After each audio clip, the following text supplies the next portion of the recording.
Chapter 4. Administrative Organization and Social and Cultural Policy. We have seen in the previous chapter that by 1784 the East India Company's administration of India had been brought under the control of the British government, and that its economic policies were being determined by the needs of British economy. We will now discuss the organization through which the company administered its recently acquired dominion. In the beginning, the company left the administration of its possessions in India in Indian hands, confining its activities to supervision. But it soon found that British aims were not adequately served by following old methods of administration. Consequently, the company took some aspects of administration into its own hands. Under Warren Hastings and Cornwallis, the administration at the top was overhauled and the foundations of a new system based on the English pattern laid. The spread of British power to new areas, new problems, new needs, new experiences, and new ideas led in the 19th century to more fundamental changes in the system of administration. But the overall objectives of imperialism were never forgotten.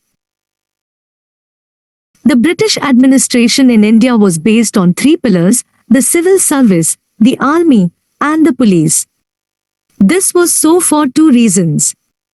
For one, the chief aim of British Indian administration was the maintenance of law and order and the perpetuation of British rule. Without law and order, British merchants and British manufacturers could not hope to sell their goods in every nook and corner of India. Again, the British, being foreigners, could not hope to win the affections of the Indian people. They, therefore, relied on superior force rather than on public support for the maintenance of their control over India.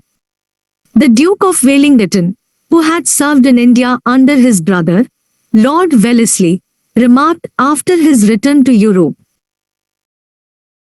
"The system of government in India, the foundation of authority, and the modes of supporting it and of carrying on the operations of government are entirely different from the systems and modes adopted in Europe for the same purpose.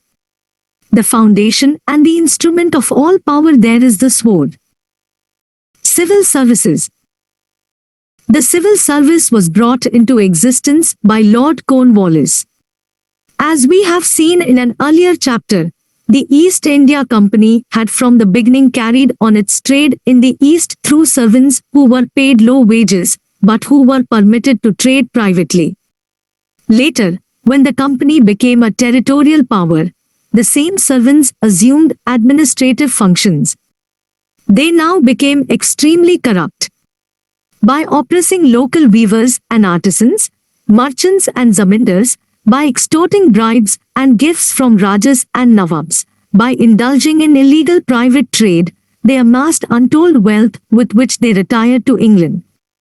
Clive and Warren Hastings made attempts to put an end to their corruption, but were only partially successful. Cornwallis, who came to India as Governor-General in 1786, was determined to purify the administration, but he realized that the company's servants would not give honest and efficient service so long as they were not given adequate salaries. He, therefore, enforced the rules against private trade and acceptance of presents and bribes by officials with strictness.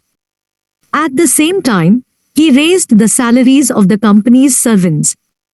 For example, the collector of a district was to be paid 1,500 rupees a month and 1% commission on the revenue collection of his district. In fact, the company's civil service became the highest paid service in the world. Cornwallis also laid down that promotion in the civil service would be by seniority so that its members would remain independent of outside influence. In 1800, Lord Wellesley established the College of Fort William at Calcutta for the education of young recruits to the civil service. The directors of the company disapproved of his action, and in 1806 replaced it by their own East Indian College at Haileybury in England. Till 1853 all appointments to the civil service were made by the directors of the East India Company, who placated the members of the Board of Control by letting them make some of the nominations. The directors fought hard to retain this lucrative and prized privilege and refused to surrender it even when their other economic and political privileges were taken away by Parliament. They lost it finally in 1853 when the Charter Act decreed that all recruits to the civil service were to be selected through a competitive examination. A special feature of the Indian civil service since the days of Cornwallis was the rigid and complete exclusion of Indians from it. It was laid down officially in 1793 that all higher posts in administration worth more than £500 a year in salary were to be held by Englishmen. This policy was also applied to other branches of government, such as the army, police, judiciary, engineering. In the words of John Shore, who succeeded Cornwallis, the fundamental principle of the English had been to make the whole Indian nation subservient, in every possible way, to the interests and benefits of ourselves. The Indians have been excluded from every honor, dignity, or office, which the lowest Englishman could be prevailed to accept. Why did the British follow such a policy? Many factors combined to produce it. For one, they were convinced that an administration based on British ideas, institutions, and practices could be firmly established only by English personnel. And then, they did not trust the ability and integrity of the Indians. For example, Charles Grant, chairman of the Court of Directors, condemned the people of India as a race of men lamentably degenerate and base, retaining but a feeble sense of moral obligation and sunk in misery by their vices. Similarly, Cornwallis believed that every native of Hindustan is corrupt. It may be noted that this criticism did apply to some extent to a small class of Indian officials and zamindars of the time. But, then, it was equally if not more true of British officials in India. In fact, Cornwallis had proposed to give them high salaries in order to help them resist temptations and to become honest and obedient. But he never thought of applying the same remedy of adequate salaries to eradicate corruption among Indian officials. In reality, the exclusion of Indians from higher grades of the services was a deliberate policy. These services were required at the time to establish and consolidate British rule in India. Obviously, the task could not be left to Indians who did not possess the same instinctive sympathy for and understanding of British interests as Englishmen.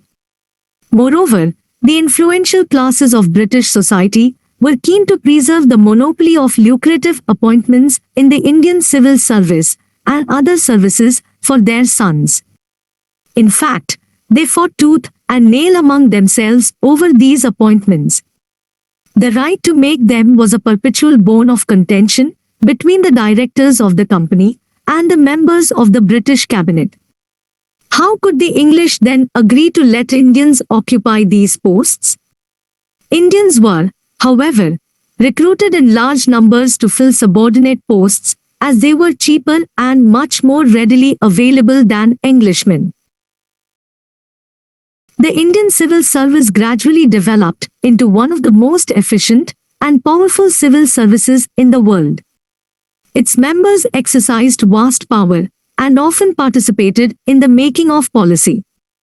They developed certain traditions of independence, integrity, and hard work, though these qualities obviously served British and not Indian interests.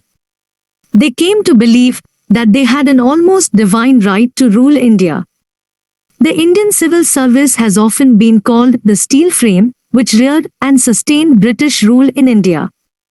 In course of time, it became the chief opponent of all that was progressive and advanced in Indian life, and one of the main targets of attacks by the rising Indian national movement. Army. The second important pillar of the British regime in India was the army. It fulfilled four important functions. It was the instrument through which the Indian powers were conquered. It defended the British Empire in India from foreign rivals. It safeguarded British supremacy from the ever-present threat of internal revolt. And it was the chief instrument for extending and defending the British Empire in Asia and Africa. The bulk of the company's army consisted of Indian soldiers, recruited chiefly from the area at present included in UP and Bihar. For instance, in 1857, the strength of the army in India was 311,400, of whom 265,900 were Indians. Its officers were, however, exclusively British, at least since the days of Cornwallis. In 1856, only 3 Indians in the army received a salary of 300 rupees per month, and the highest Indian officer was a subedar. A large number of Indian troops had to be employed as British troops were far too expensive. Moreover, the population of Britain was perhaps too small to provide the large soldiery needed for the conquest of India. As a counterweight, the army was officered entirely by British officials, and a certain number of British troops were maintained to keep the Indian soldiers under control. Even so, it appears surprising today that a handful of foreigners could conquer and control India with a predominantly Indian army. This was possible because of 2 factors.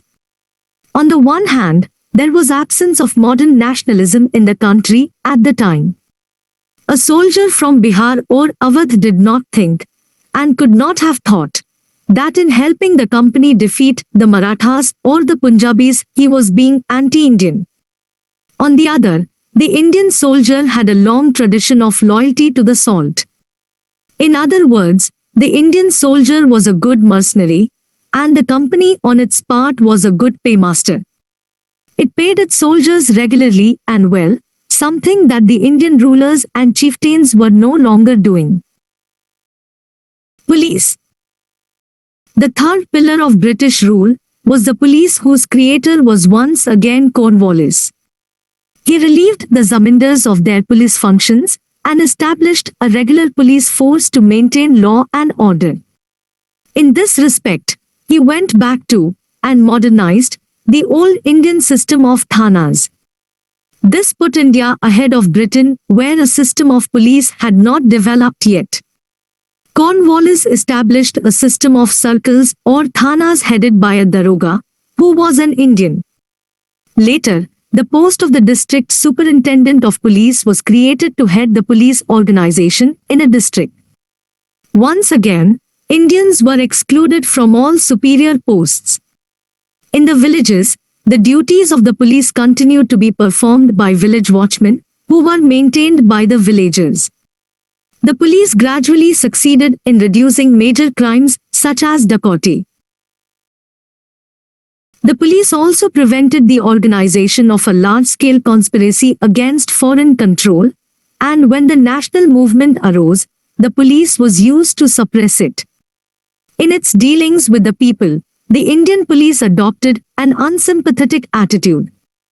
A committee of Parliament reported in 1813 that the police committed depredations on the peaceable inhabitants of the same nature as those practiced by the dacoits whom they were employed to suppress. And William Bentinck, the Governor-General, wrote in 1832, "As for the police, so far from being a protection to the people, I cannot better illustrate the public feeling regarding it than by the following fact, that nothing can exceed the popularity of a recent regulation by which, if a robbery has been committed, the police are prevented from making any enquiry into it, except upon the requisition of the persons robbed. That is to say, the shepherd is a more ravenous beast of prey than the wolf." Judicial organization. The British laid the foundations of a new system of dispensing justice through a hierarchy of civil and criminal courts. Though given a start by Warren Hastings, the system was stabilized by Cornwallis in 1793. In each district was established a Diwani Adalat, or civil court, presided over by the district judge who belonged to the civil service. Cornwallis thus separated the posts of the civil judge and the collector. Appeal from the district court lay first to 4 provincial courts of civil appeal and then, finally, to the Sadar Diwani Adalat. Below the district court were registrars' courts, headed by Europeans, and a number of subordinate courts headed by Indian judges known as mansifs and amins. To deal with criminal cases, Cornwallis divided the presidency of Bengal into 4 divisions, in each of which a court of circuit presided over by the civil servants was established. Below these courts came a large number of Indian magistrates to try petty cases. Appeals from the courts of circuit lay with the Sadar Nijamat Adalat. The criminal courts applied Muslim criminal law in a modified and less harsh form so that the tearing apart of limbs and such other punishments were prohibited. The civil courts applied the customary law that had prevailed in any area or among a section of the people since time immemorial. In 1831, William Bentinck abolished the provincial courts of appeal and circuit. Their work was assigned first to commissions and later to district judges and district collectors. Bentinck also raised the status and powers of Indians in the judicial service and appointed them as deputy magistrates, subordinate judges and principal Sadar Amins. In 1865, high courts were established at Calcutta, Madras and Bombay to replace the Sadar courts of Diwani and Nijamat. The British also established a new system of laws through the processes of enactment and codification of old laws. The traditional system of justice in India had been largely based on customary law which arose from long tradition and practice, though many laws were based on the Shastras and Shariat as well as on imperial authority. Though they continued to observe customary law in general, the British gradually evolved a new system of laws. They introduced regulations, codified the existing laws, and often systematized and modernized them through judicial interpretation. The Charter Act of 1833 conferred all lawmaking power on the Governor-General in Council. All this meant that Indians were now to live increasingly under man-made laws, which might be good or bad, but which had to be obeyed blindly, and which could not be questioned as they were supposed to be divine, and therefore sacred. In 1833, the government appointed a law commission headed by Lord Macaulay to codify Indian laws. Its labors eventually resulted in the Indian Penal Code, the Western-derived codes of civil and criminal procedure and other codes of laws. The same laws now prevailed all over the country, and they were enforced by a uniform system of courts. Thus it may be said that India was judicially unified. The rule of law. The British introduced the modern concept of the rule of law. This meant that their administration was to be carried out, at least in theory, in obedience to laws which clearly defined the rights, privileges, and obligations of the subjects, and not according to the caprice or personal discretion of the ruler. In practice, of course, the bureaucracy and the police enjoyed arbitrary powers and interfered with the rights and liberties of the people. The rule of law was to some extent a guarantee of the personal liberty of a person.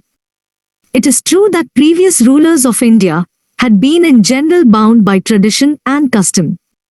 But they always had the legal right to take any administrative steps they wanted, and there existed no other authority before whom their acts could be questioned. The Indian rulers and chiefs sometimes exercised this power to do as they wanted. Under British rule, on the other hand, administration was largely carried on according to laws as interpreted by the courts, though the laws themselves were often defective, were made not by the people through a democratic process, but autocratically by the foreign rulers, and left a great deal of power in the hands of the civil servants and the police. but that was perhaps inevitable in a foreign regime that could not in the very nature of things be democratic or libertarian. Equality before law. The Indian legal system under the British was based on the concept of equality before law. This meant that in the eyes of the law all men were equal. The same law applied to all persons irrespective of their caste, religion, or class. Previously, the judicial system had paid heed to caste distinctions and had differentiated between the so-called high-born and low-born. For the same crime, lighter punishment was awarded to a Brahmin than to a non-Brahmin. Similarly, in practice, zamindars and nobles were not judged as harshly as the commoner. In fact, very often they could not be brought to justice at all for their actions. Now the humble could also move the machinery of justice. There was, however, one exception to this excellent principle of equality before law. The Europeans and their descendants had separate courts and even laws. In criminal cases, they could be tried only by European judges. Many English officials, military officers, planters and merchants behaved with Indians in a haughty, harsh, and even brutal manner. When efforts were made to bring them to justice, they were given indirect and undue protection, and consequently light or no punishment, by many of the European judges before whom alone they could be tried. Consequently, there was frequent miscarriage of justice. In practice, there emerged another type of legal inequality. Justice became quite expensive as court fees had to be paid, lawyers engaged, and the expenses of witnesses met. Courts were often situated in distant towns. Lawsuits dragged on for years. The complicated laws were beyond the grasp of the illiterate and ignorant peasants. Invariably, the rich could turn and twist the laws and courts to operate in their own favor. The mere threat to take a poor person through the long process of justice from the lower court to the highest court of appeal, and thus to face him with complete ruin often sufficed to bring him to heel. Moreover, the widespread prevalence of corruption in the ranks of the police and the rest of the administrative machinery led to the denial of justice. Officials often favored the rich. The zamindars oppressed the riots without fear of official action. In contrast, the system of justice that had prevailed in pre-British times was comparatively informal, speedy, and inexpensive. Thus, while the new judicial system marked a great step forward insofar as it was based on the laudable principles of the rule of law and equality before the law and on rational and human man-made laws, it was a retrograde step in some other respects. It was now costlier and involved long delays. Social and cultural policy. We have seen that British authorities reorganized and regulated India's economy in the interests of British trade and industry and organized a modern administrative system to guarantee order and security. Till 1813 they also followed a policy of non-interference in the religious, social and cultural life of the country, but after 1813 they took active steps to transform Indian society and culture. This followed the rise of new interests and new ideas in Britain during the 19th century. The Industrial Revolution, which had begun in the middle of the 18th century, and the consequent growth of industrial capitalism, were fast changing all aspects of British society. The rising industrial interests wanted to make India a big market for their goods. This could not be accomplished merely by adhering to the policy of keeping peace, and required the partial transformation and modernization of Indian society. And so, in the words of the historians Thompson and Garrett, the mood and methods of the old brigandage were changing into those of modern industrialism and capitalism. Science and technology also opened new vistas of human progress. The 18th and 19th centuries witnessed a great ferment of new ideas in Britain and Europe which influenced the British outlook towards Indian problems. All over Europe new attitudes of mind, manners, and morals were appearing. The Great French Revolution of 1789, with its message of liberty, equality, and fraternity generated powerful democratic sentiments and unleashed the force of modern nationalism. In the realm of thought, the new trend was represented by Bacon, Locke, Voltaire, Rousseau, Kant, Adam Smith, and Bentham. In the realm of literature by Wordsworth, Byron, Shelley, and Charles Dickens. The impact of the new thought, the product of the intellectual revolution of the 18th century, the French Revolution, and the Industrial Revolution, was naturally felt in India and to some extent affected the official notions of government. The three outstanding characteristics of the new thought were rationalism, or faith in reason and science, humanism, or love of man, and confidence in the capacity of man to progress. The rational and scientific attitude indicated that only that was true which was in conformity with human reason and capable of being tested in practice.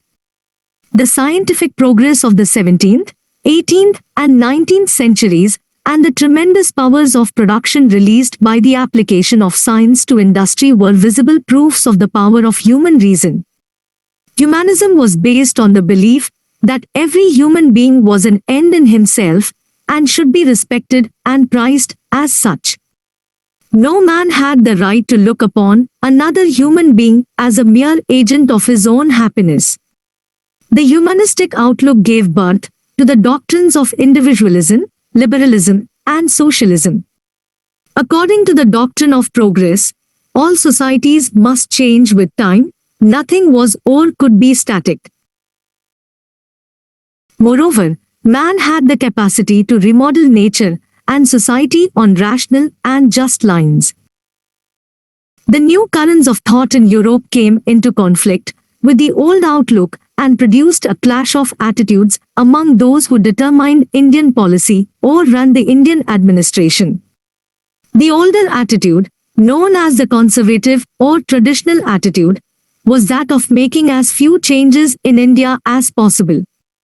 The early representatives of this attitude were Warren Hastings and Edmund Burke, the famous writer and parliamentarian, and the later ones were the famous officials Monroe, Malcolm, Elphinstone, and Metcalfe. The conservatives maintained that Indian civilization was different from European civilization but was not necessarily inferior to it. Many of them respected and admired Indian philosophy and culture. Realizing that it might be necessary to introduce some Western ideas and practices, they proposed to introduce them very cautiously and gradually. Favoring social stability above all, they opposed any program of rapid change.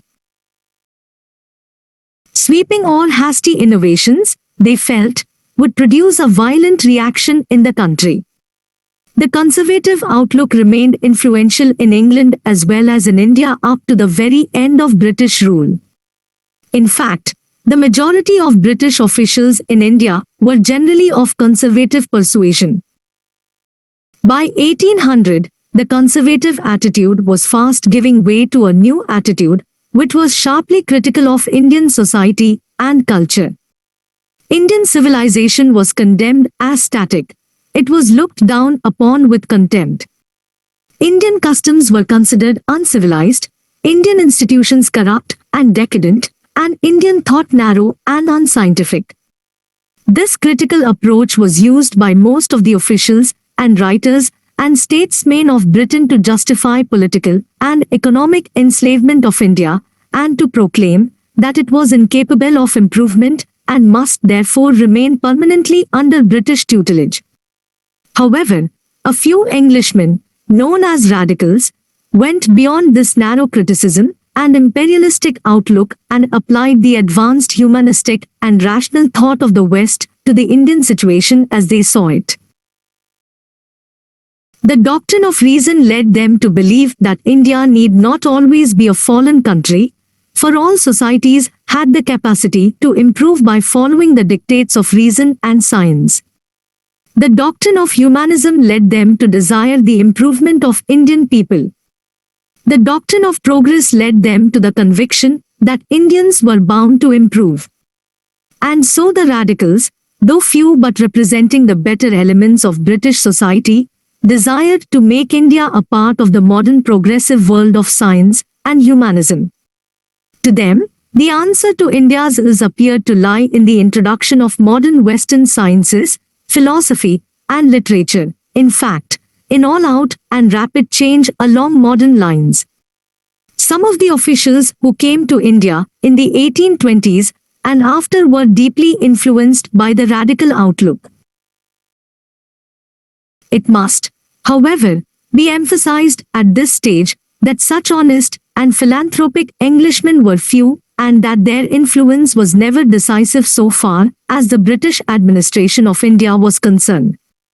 The ruling elements in British Indian administration continued to be imperialistic and exploitative. They would accept new ideas and adopt reformist measures only if, and to the extent that, they did not come into conflict with commercial interest and profit motives and enabled economic penetration of India and the consolidation of British rule. Modernization of India had to occur within the broad limits imposed by the needs of easier and more thorough exploitation of its resources. Thus, modernization of India was accepted by many English officials, businessmen and statesmen because it was expected to make Indians better customers for British goods and reconcile them to the alien rule. In fact, many of the radicals themselves no longer remained true to their own beliefs when they discussed Indian policy. Instead of working for a democratic government, as they did in Britain, they demanded a more authoritarian regime, described by them as paternalistic. In this respect, they were at one with the conservatives, who too were ardent champions of a paternalism, which would treat the Indian people as children and keep them out of the administration. The basic dilemma before the British administrators in India was that while British interest in India could not be served without some modernization, full modernization would generate forces which would go against their interests and would in the long run endanger British supremacy in the country. They had, therefore, to follow a delicately balanced policy of partial modernization, that is, a policy of introducing modernization in some respects and blocking and preventing it in other respects. In other words, modernization of India was to be colonial modernization, carried out within the parameters of, and with a view to promoting, colonialism. The policy of modernizing Indian society and culture was also encouraged by Christian missionaries and religious-minded persons such as William Wilberforce and Charles Grant, the chairman of the Court of Directors of the East India Company, who wanted to spread Christianity in India. They, too, adopted a critical attitude towards Indian society, but on religious grounds. They passionately believed that Christianity alone was the true religion, and that all other religions were false. They supported a program of westernization in the hope that it would eventually lead to the country's conversion to Christianity. They thought that the light of Western knowledge would destroy people's faith in their own religions and lead them to welcome and embrace Christianity. They, therefore, opened modern schools, colleges, and hospitals in the country. The missionaries were, however, often most unwilling allies of the rationalist radicals, whose scientific approach undermined not only Hindu or Muslim mythology, but Christian mythology as well. As Professor H. H. Dodwell has pointed out, taught to question the validity of their own gods, they, the westernized Indians, questioned also the validity of the Bible and the truth of its narrative.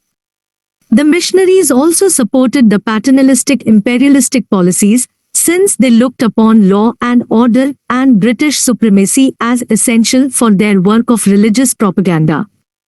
They also sought the support of British merchants and manufacturers by holding out the hope that Christian converts would be better customers for their goods. The radicals were given strong support by Raja Ram Mohan Roy and other like-minded Indians who were conscious of the low state to which their country and society had sunk, who were sick of caste prejudices and other social evils, and who believed that the salvation of India lay in science and humanism. We will discuss the outlook and activities of these Indians at length in the next chapter. Another reasons why the government of India followed a policy of cautious and gradual innovation and not of all-out modernization was the continuous prevalence of the conservative outlook among the British officials in India and the belief that interference in their religious beliefs and social customs might produce a revolutionary reaction among the Indian people. Even the most ardent radicals paid heed to this warning for, along with the other members of the British governing classes, they too desired most of all the safety and perpetuation of British rule in India. Every other consideration was of secondary importance. As a matter of fact, the policy of hesitant and weak modernization was gradually abandoned after 1858 as Indians proved APT pupils, shifted rapidly towards modernization of their society and assertion of their culture, and demanded to be ruled in accordance with the modern principles of liberty, equality, and nationality. The British increasingly withdrew their support from the reformers and gradually came to side with the socially orthodox and conservative elements of society. They also encouraged casteism and communalism. Humanitarian measures. Official British efforts at reforming Indian society of its abuses were on the whole very meagre and, therefore, bore little fruit. Their biggest achievement was the outlawing of the practice of sati in 1829 when William Bentinck made it a crime to associate in any way with the burning of a widow on her husband's pyre. Earlier the British rulers had been apathetic and afraid of arousing the anger of the orthodox Indians. It was only after Ram Mohan Roy and other enlightened Indians and the missionaries agitated persistently for the abolition of this monstrous custom that the government agreed to take this humanitarian step. Many Indian rulers in the past, including Akbar and Aurangzeb, the Peshwas, and Jai Singh of Jaipur, had made unsuccessful attempts to suppress this evil practice. In any case, Bentinck deserves praise for having acted resolutely in outlawing a practice which had taken a toll of 800 lives in Bengal alone between 1815 and 1818, and for refusing to bow before the opposition of the orthodox supporters of the practice of sati. Female infanticide, or the practice of killing female children at the 30 of their birth, had prevailed among some of the Rajput clans and other castes because of the paucity of young men who died in large numbers in warfare, and because of the difficulties of earning a livelihood in unfertile areas, and in parts of western and central India, because of the prevalence of the evil custom of dowry in a virulent form. Regulations prohibiting infanticide had been passed in 1795 and 1802, but they were sternly enforced only by Bentinck and Hardinge. In 1856 the Government of India passed an act enabling Hindu widows to remarry. The government acted after Pandit Ishwar Chandra Vidyasagar and other reformers had carried on a prolonged agitation in favor of the measure. The immediate effects of this act were negligible. All these official reforms touched no more than the fringes of the Indian social system and did not affect the life of the vast majority of the people. It was perhaps not possible for a foreign government to do more. Spread of modern education.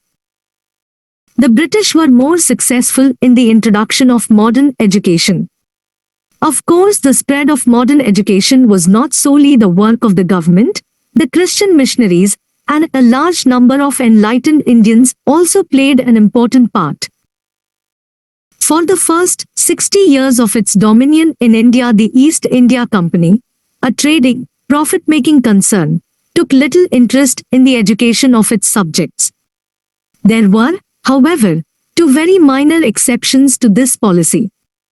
In 1781, Warren Hastings set up the Calcutta Madrasa for the study and teaching of Muslim law and related subjects, and in 1791, Jonathan Duncan started a Sanskrit college at Varanasi, where he was a resident, for the study of Hindu law and philosophy. Both these institutions were designed to provide a regular supply of qualified Indians to help the administration of law in the courts of the company. Missionaries and their supporters and many humanitarians soon began to exert pressure on the company to encourage and promote modern secular westernized education in India. While the humanitarian, including many Indians, believed that modern knowledge would be the best remedy for the social, economic and political ills of the country, the missionaries believed that modern education would destroy the faith of the people in their own religions and lead them to adopt Christianity. A humble beginning was made in 1813 when the Charter Act incorporated the principle of encouraging learned Indians and promoting the knowledge of modern sciences in the country. The Act directed the company to spend the sum of 1 lakh of rupees for the purpose. But even this petty amount was not made available by the company authorities till 1823. For years a great controversy raged in the country on the question of the direction that this expenditure should take. While one section of opinion wanted it to be spent exclusively for the promotion of modern Western studies, others desired that, while Western sciences and literature should be taught to prepare students to take up jobs, emphasis should be placed on the expansion of traditional Indian learning. Even among those who wanted to spread Western learning, differences arose on the question of the medium construction to be adopted in modern schools and colleges. Some recommended the use of Indian languages, called vernaculars at the time, for the purpose, while others advocated the use of English. Unfortunately, there was a great deal of confusion on this question. Many people failed to distinguish between English as a medium and English as a subject for study, and between Indian languages as media and traditional Indian learning as the main object of study. The two controversies were settled in 1835 when the government of India decided to devote the limited resources it was willing to spare to the teaching of Western sciences and literature through the medium of English language alone. Lord Macaulay, who was the law member of the Governor-General's Council, argued in a famous minute that Indian languages were not sufficiently developed to serve the purpose, and that Oriental learning was completely inferior to European learning. It is to be noted that, though Macaulay's views betrayed prejudice against and ignorance of India's past achievements in the realms of science and thought, he was on solid ground when he held European knowledge in the fields of physical and social sciences to be superior to the existing Indian knowledge which, though advanced at one time, had stagnated too long and lost touch with reality. That is why the most advanced Indians of the time, led by Raja Ram Mohan Roy, fervently advocated the study of Western knowledge, which was seen by them as the key to the treasures of scientific and democratic thought of the modern West. They also realized that traditional education had bred superstition, fear, and authoritarianism. In other words, they realized that the salvation of the country lay in going forward and not in looking backwards. In fact, no prominent Indian of the 19th and 20th centuries deviated from this approach. Moreover, throughout the period of modern history, the pressure exerted by Indians anxious to imbibe Western knowledge played an important part in persuading the government to expand its educational activities on modern lines. The government of India acted quickly, particularly in Bengal, on the decision of 1835 and made English the medium of instruction in its schools and colleges. It opened a few English schools and colleges instead of a large number of elementary schools. This policy was later sharply criticized for neglecting the education of the masses. In fact, the emphasis on the opening of institutes of modern and higher education was not wrong. If for nothing else, a large number of schools and colleges were needed to educate and train teachers for elementary schools. But along with the spread of higher education, the education of the masses should have been taken in hand. This the government would not do, as it was not willing to spend more than an insignificant sum on education. To make up for the paucity of expenditure on education, the officials had recourse to the so-called downward filtration theory.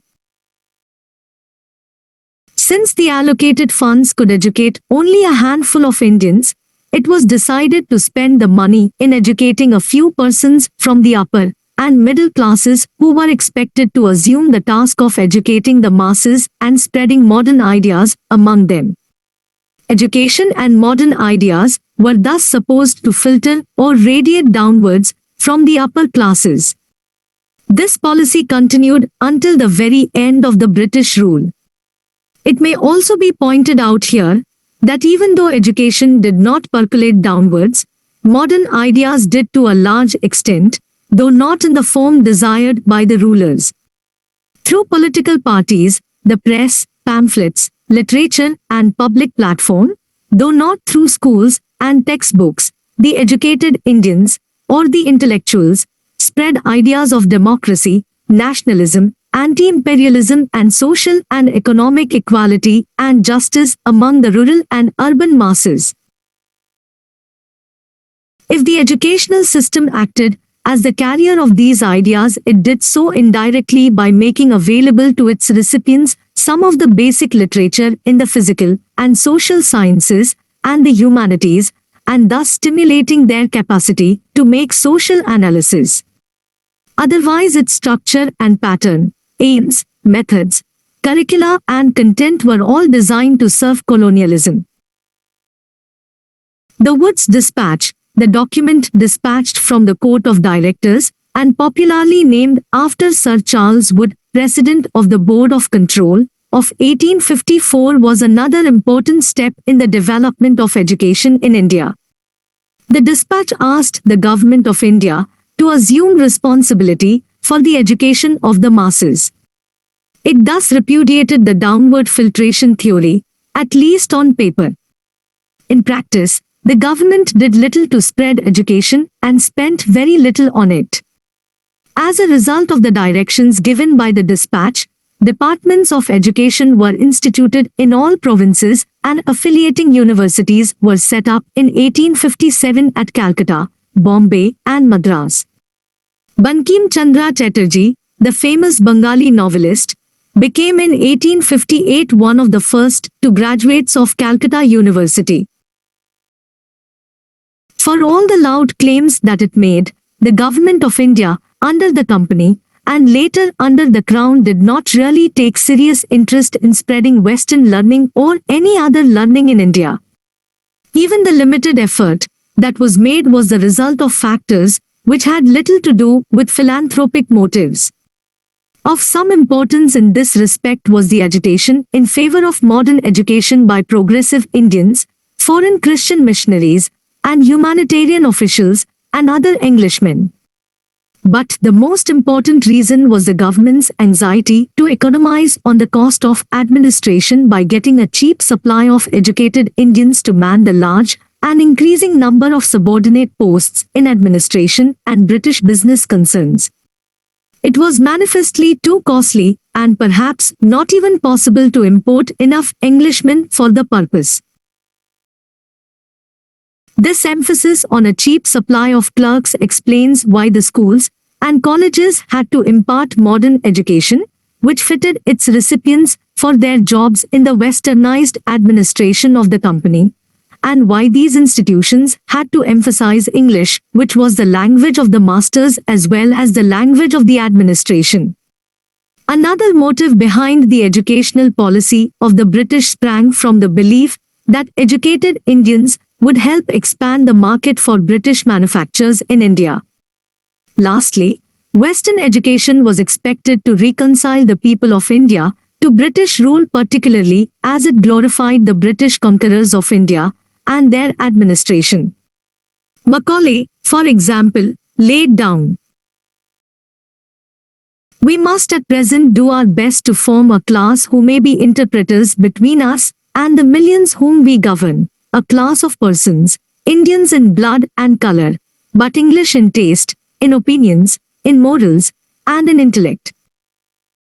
The British thus wanted to use modern education to strengthen the foundation of their political authority in the country. The traditional Indian system of education gradually withered away for lack of official support, and even more because of the official announcement in 1844 that applicants for government employment should possess knowledge of English. This declaration made English medium schools very popular and compelled more and more students to abandon the traditional schools. A major weakness of the educational system was the neglect of mass education, with the result that mass literacy in India was hardly better in 1921 than in 1821. As many as 94% of Indians were illiterate in 1911 and 92% in 1921. The emphasis on English as the medium of instruction in place of the Indian languages also prevented the spread of education to the masses. It further tended to create a wide linguistic and cultural gulf between educated persons and the masses. Moreover, because the students had to pay fees in schools and colleges, education was quite costly and became a virtual monopoly of the richer classes and the city dwellers. For nearly 100 years, it was so very limited that it failed even to compensate for the ruin of the traditional educational system. A major lacuna in the early educational policy was the almost total neglect of the education of girls, for which no funds were allotted. This was partly due to the government's anxiety not to hurt the susceptibilities of Orthodox Indians. Even more, it was because female education lacked immediate usefulness in the eyes of the foreign officials, since women could not be employed as clerks in the government. The result was that as late as 1921, only 2 out of 100 Indian women were able to read and write, and in 1919 only 490 girls were studying in the 4 top forms of high schools in the Bengal Presidency. The company's administration also neglected scientific and technical education.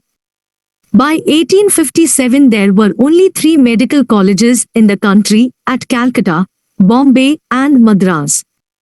There was only one good engineering college at Roorkee to impart higher technical education, and even this was open only to Europeans and Eurasians. At the root of many of these weaknesses lay the problem of finance. The government was never willing to spend more than a scanty sum on education. As late as 1886, it devoted only about 1 crore of rupees to education out of its total net revenue of nearly 47 crore rupees.